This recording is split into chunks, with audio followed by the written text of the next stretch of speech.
When it comes to your games, Microsoft didn't mail it in.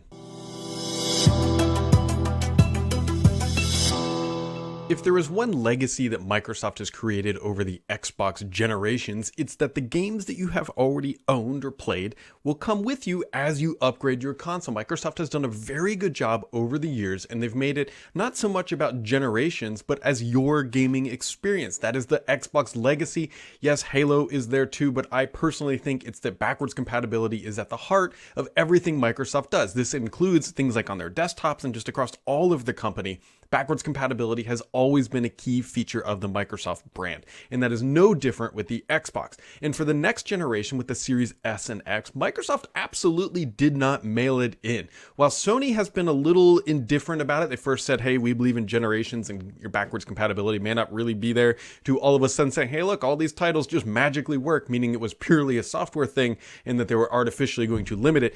I digress. Anyways, back to the Xbox. This week, Microsoft is talking a little bit more about their Xbox backwards compatibility for the next generation, and they are kind of going all in on it, which is awesome. Realistically, what they're doing is making it so when you go play one of your older games that you'll remember probably at like a high fidelity, really good graphics and everything else, and then you go play them today and you're like, wait, those graphics aren't nearly as good as I remember as a kid.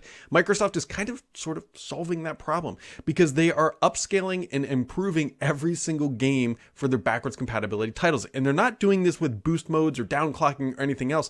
Microsoft is saying that they are using the full power of the S and the X. It doesn't matter which console you play it on. And it's going to improve the frame rate. It's going to get HDR and everything else. They actually showed us a little bit of a sample of what it looks like playing an older title on the new console here, especially with Fallout 4. You can see the massive difference between 30 frames per second and 60 frames per second here.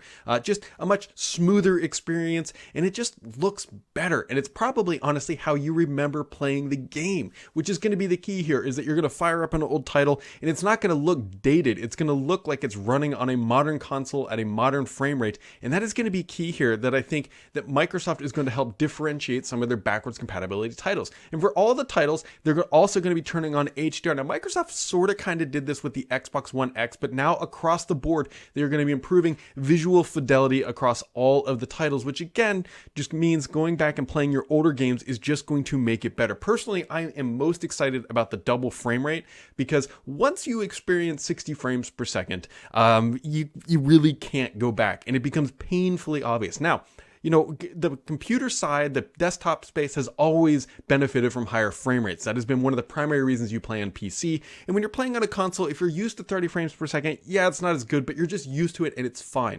But once you experience the salvation that is 60 frames per second, there's no going back. Like you'll look at 30 frames per second and think, man, that just kind of stinks. And so that is the big benefit here, is that you're not going to get that with just some titles on the next generation consoles. You're going to get that with most of the titles that you're going to go back and play. I'm sure there's going to be some outlier scenarios where it doesn't work, but all the popular titles I would fully expect to be coming at 60 frames per second for their back catalog, which is huge. Because if you go from playing, let's say, a new title that you know is a AAA shooter, well, let's say Halo Infinite running at 60 frames per second, or even higher potentially, at 4K resolution, it's going to look great. And then you're going to want to say, I'm going to go play Halo 2, and you're going to be like, that looks terrible. But with all this upscaling and everything else that they are bringing, this new technology to double the frame rate of existing titles, it's going to feel like a much better experience, which means you're going to get more value for the games that you already own for all of those times you just want to jump back into history and relive maybe a little bit of your childhood, or maybe even just last year or last generation. So this is just really positive news for the Xbox side, because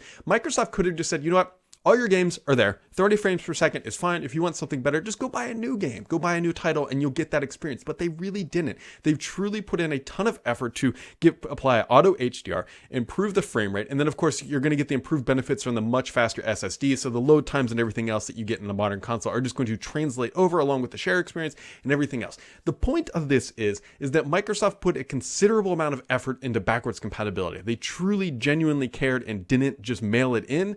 And that's all we got for this week. Microsoft has been on a massive marketing campaign. No surprise here, right? The consoles are coming out soon. They're doing things with Taco Bell. If you buy like certain like Cheez-It boxes, or not Cheez-Its, but certain packages, you get Game Pass stuff. Microsoft is going all out with its marketing blitz ahead of the release of the next generation consoles, including that new commercial, by the way, which a lot of mixed opinions on, but it's more of a introduction, if you will. It's not intended to be a hardcore gamer commercial. It's sort of to raise the elevated interest in the console among people who may not traditionally be following probably this podcast or this YouTube channel, depending on how you're consuming content. And so I personally liked it. I think it was a good look. Microsoft is clearly not done with their advertising commercials and all that. That was just the first one that we have seen out of the gate. So keep your eyes and ears peeled. We've got Xbox Fan Fest has also been announced, by the way. If you haven't signed up for that, you should probably really get on that. The site went down, I believe, again, typical Microsoft. They launched something and the site crashes because people had a lot of interest trying to get more information on that. So you'd be on the lookout for that. Microsoft is not slowing down. I think the wheels of the massive marketing machine are just really starting to click and get in line. And we're only, 3.5 weeks away from the next generation console launch. I'm getting excited. I can't wait to play some of the older titles at these higher frame rates. Of course, all the newer titles that will eventually be coming out as well. And that's all we got for now.